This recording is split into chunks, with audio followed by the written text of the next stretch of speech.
नमामीशमीशान निर्वाणरूपं विभुं व्यापकं ब्रह्मवेदस्वरूपं निजं निर्गुणं निर्विकल्पं निरीहं चिदाकाशमाकाशवासं भजेऽहम् निराकारमोङ्कारमूलं तुरीयं गिराज्ञानगोतीतमीशं गिरीशं करालं महाकालकालं कृपालं गुणागारसंसारपारं नतोऽहम् तुषाराद्रिसङ्काशगौरं गभीरं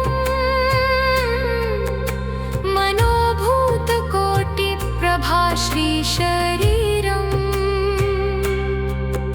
स्फुरन्मौलिकल्लोलिनी चारुगङ्गा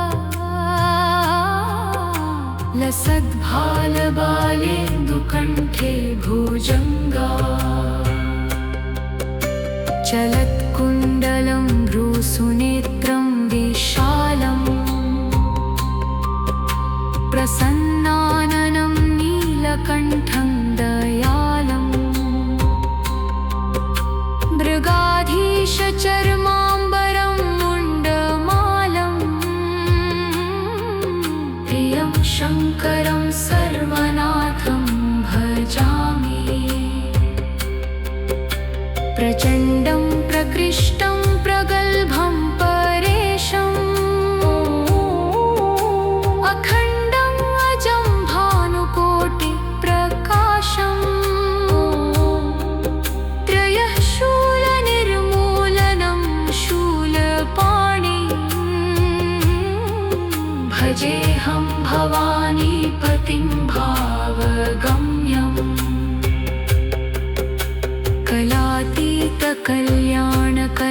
कलातीतकल्याणकल्पान्तकारी सदा सज्जनानन्ददाता पुरारी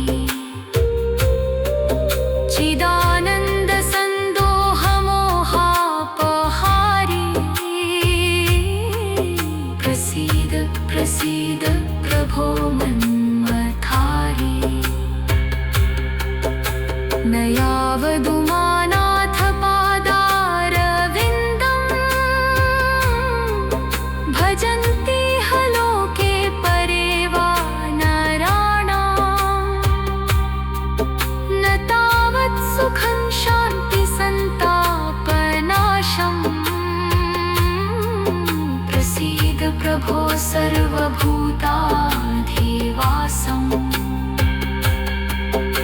न जानामि योगं जपं नैव पूजां नतोऽहं सदा सर्वदा शम्भो तुभ्यं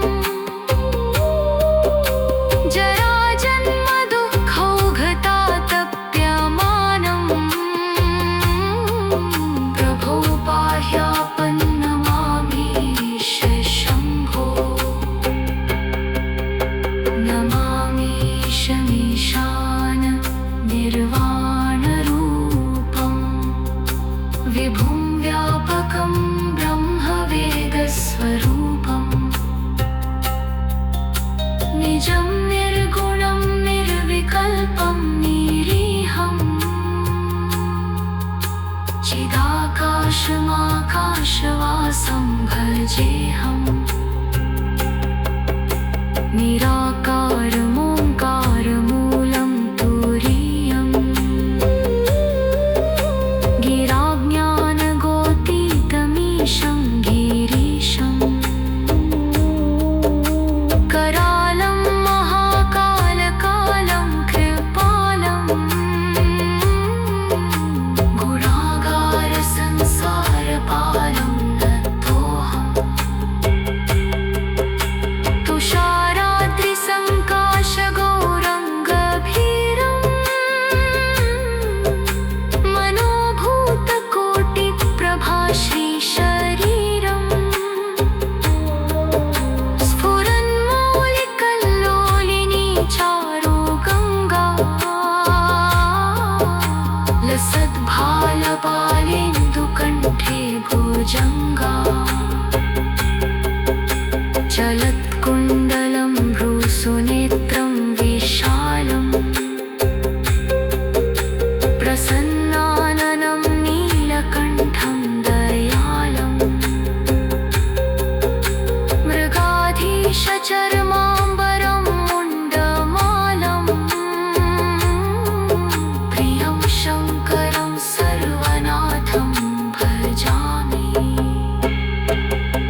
प्रचण्डं प्रकृष्टं प्रगल्भं परेशम् अखण्डम् अजं भानुकोटिप्रकाशम् त्रयः शूलनिर्मूलनं शूलपाणि भजेऽहं भवानीपतिं भावगम्यम् कलातीतकल्याणकल्पान्तकारी सदा सज्जनानन्ददाता पुरारी चिदानन्दसन्दोहमोहापहारी प्रसीद प्रसीद प्रभो मन्मजेऽहम्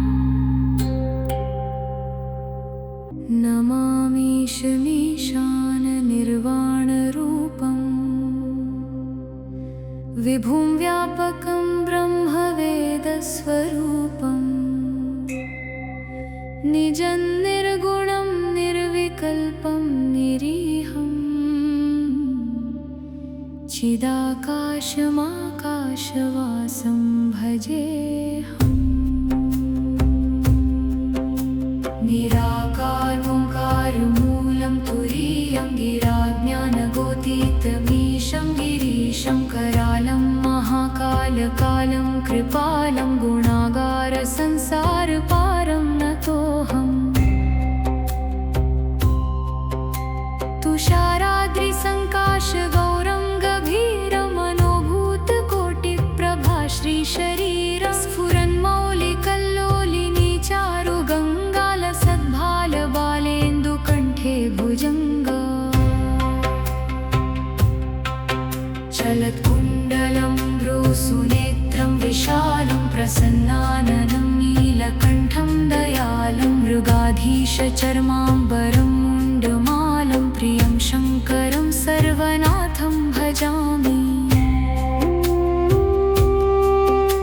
प्रचण्डं प्रकृष्टं प्रगल्भं परेशम् अखण्डम् अजं भानुकोटिप्रकाशं त्रयः शूलनिर्मूलनं शूलपाणि भजेऽहं भवानीपतिं भावगम्यम्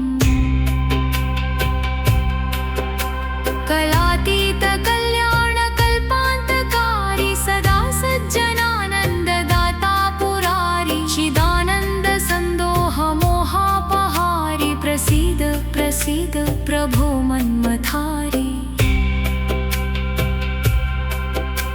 न यावदुमानाथ पादारविन्दं भजन्तीह लोके परे वा नराणां न तावत् सुखं शान्तिसन्तापनाशं प्रसीद प्रभो सर्वभूताधिवासम्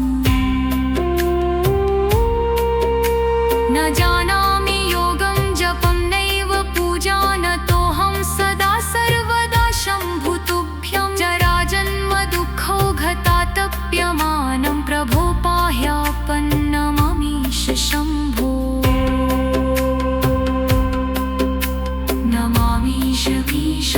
नमामीशमीशाननिर्वाणरूपं विभुं व्यापकं ब्रह्मवेदस्वरूपं निजं निर्गुणं निर्विकल्पं निरीहं चिदाकाशमाकाशवासं भजेऽहम्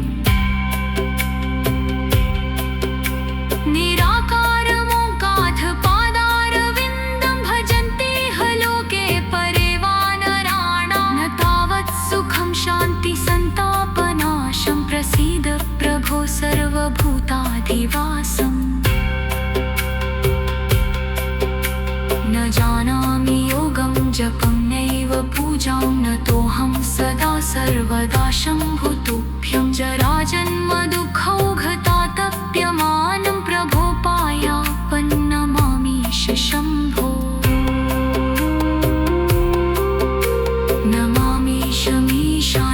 नमामीशमीशाननिर्वाणरूपं विभुं व्यापकं ब्रह्मवेदस्वरूपं निजं निर्गुणं निर्विकल्पं निरीहं चिदाकाशमाकाशवासं भजेऽहम्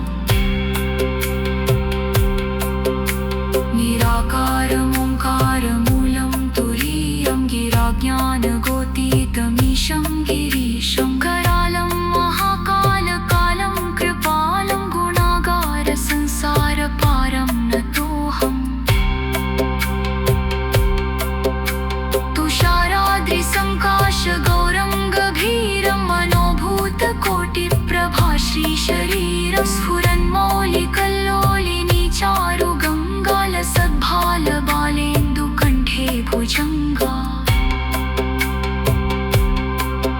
चलत्कुण्डलं भ्रूसुनेत्रं विशालं प्रसन्नाननं नीलकण्ठं दयालुं मृगाधीशचर्माम्बरं मुण्डमालं प्रियं शङ्करं सर्वनाथं भजामि प्रचण्डं प्रकृष्टं प्रगल्भं परेशम् अखण्डम् अजं भानुकोटिप्रकाशं त्रयशूलनिर्मूलनं शूलपाणिं भजेऽहं भवानीपतिं भावगम्यम्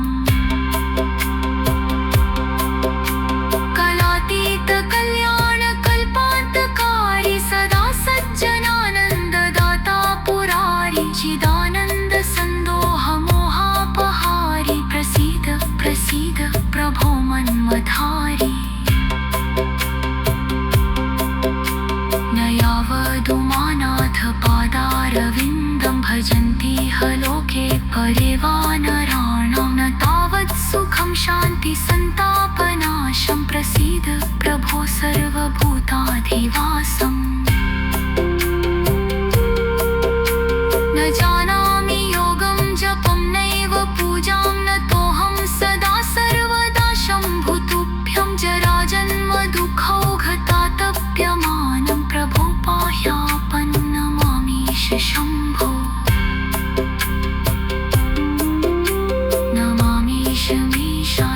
नमामीशमीशाननिर्वाणरूपं विभुं व्यापकं ब्रह्मवेदस्वरूपं निजं निर्गुणं निर्विकल्पं निरीहं चिदाकाशमाकाशवासं भजेऽहम्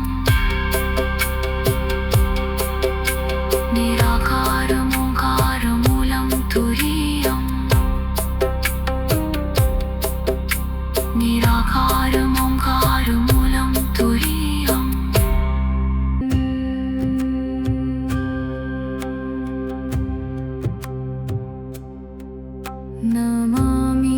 नमामीशमीशान निर्वाणरूपं विभुं व्यापकं ब्रह्मवेदस्वरूपं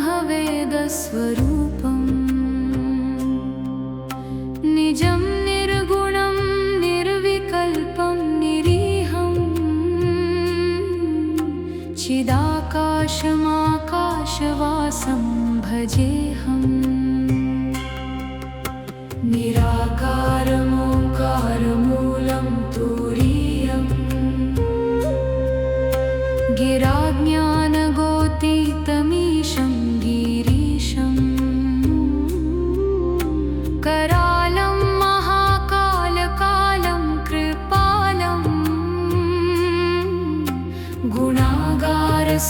गुणागारसंसारपारं नतोऽहम् तुषाराद्रिसङ्काशगौरं गभीरं